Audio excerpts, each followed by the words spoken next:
Hello, I'm Ken Hardy, Professor Emeritus at the Ivey Business School, here today with Amanda Hsueh, a 2006 graduate of Ivey's HBA program, who has returned to talk to my class about her 6 years with General Mills, in which she's risen to become the marketing manager for Cheerios, and she shared her experience with the students. Amanda, welcome. Thank you for having me, Ken. Well, it's my treat. Let me ask you about your growing leadership skills. Do you remember when you first felt that you wanted to lead things? When I first felt I wanted to lead things. That probably started from when I was young. I even remember in high school always wanting to be part of extracurriculars, and when I did, I always wanted to be on the leadership teams for those extracurriculars. For sports, always wanted to coach and take on other students, and even amongst my friends, always wanting to kind of corral the troops and try and lead from there. And you did that here at Ivey as well, didn't you? I did. So when I realized that Ivey was looking for those types of characteristics, it seemed like a perfect fit. And at Ivey, also had a lot of extracurriculars, and even at my work now. And you figured out what you enjoyed doing, and you interviewed CPGs and took a job with General Mills. What was your earliest focus at General Mills? Right off the bat, my focus was learning the technicalities of the job. So marketing at CPG is not something that you would learn in school, you learn on the job. So that was my earliest focus. But then I quickly realized I needed to also layer on the leadership people component of it to actually be successful at my job. So I layered that on to my learning as well. Did you have any help layering that on? Oh, lots of help. So my managers were tremendous in showing me the importance, but then also leading by example and providing feedback to help me. Can you give me an example? Sure. So one of the things that, as I was so focused on my job, I wasn't realizing that I needed to expand and make sure I was networking even within the company. So it actually took one of my managers to mention that that was very important, and then indicate key people that I'd probably want to get in touch with and the most natural way for me to reach out to them. So that was the beginning of something that was very helpful for me. Oh, that's great. And you obviously had to be coachable and listening to hear that.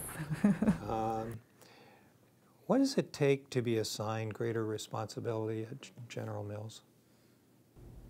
At General Mills, I think you need to show that you can do it and be acting as if you're in the next role already before you're assigned the responsibility. So really just taking the initiative and knowing you have the permission to take as much leadership as you can on your business.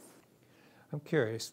It's reputed that there are long, long hours at many of the CPG companies and the investment banks and others' jobs. What did you find?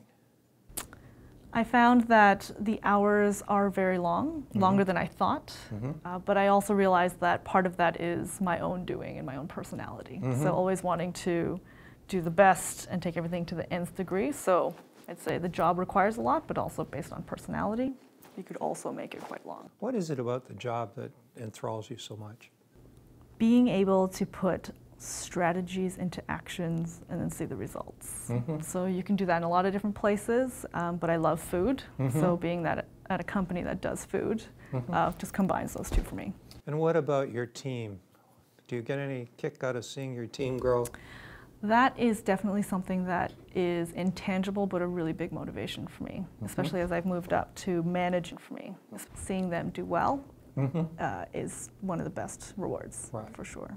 Have you seen some people that worked with you that have gone on to bigger brands? I've seen people who've worked with me move on to different brands and different companies and just really flourished, and it really is the best feeling.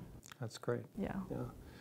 How did you become visible to your bosses? You got the advice on networking. How does a young person in a company, a new situation, become visible? I am more of a quiet person in that sense. And so I say I became more visible by doing good work and then eventually becoming more comfortable speaking about it. I'm not the most loud person. So I kind of was a slower starter, and it took time for people to realize the work that I was doing. Any pitfalls that you could advise Or people starting out in a CPG company, for example, or maybe even more broadly in an investment bank or retail bank? I'd say a pitfall could be the misnomer that leadership means you have to know everything. So going in with a humble attitude of wanting to learn and sharing your opinion, but being open to building and changing is a really powerful part of leadership. And you don't need to go in and seem like you know everything, and that could actually probably be detrimental. So being a good active listener, you mentioned to the students how you approached people who'd been there a long time and tried to listen to what they said they knew? Yes. And so learning from functional experts who clearly know what they're doing helped me, one, learn what they did, but also just help my team understand that I completely respected what they did and how that helped us reach our goals. What do you think the future is going to hold for Amanda Hsueh? Ooh. Hopefully continuing to do what I love, wherever that is. The job is really fulfilling right now and the people are great, so really enjoying what I'm doing now. But very open to where passions might take me in life. Okay. That's great. Thanks for doing this. Thank you for having me. Bye-bye.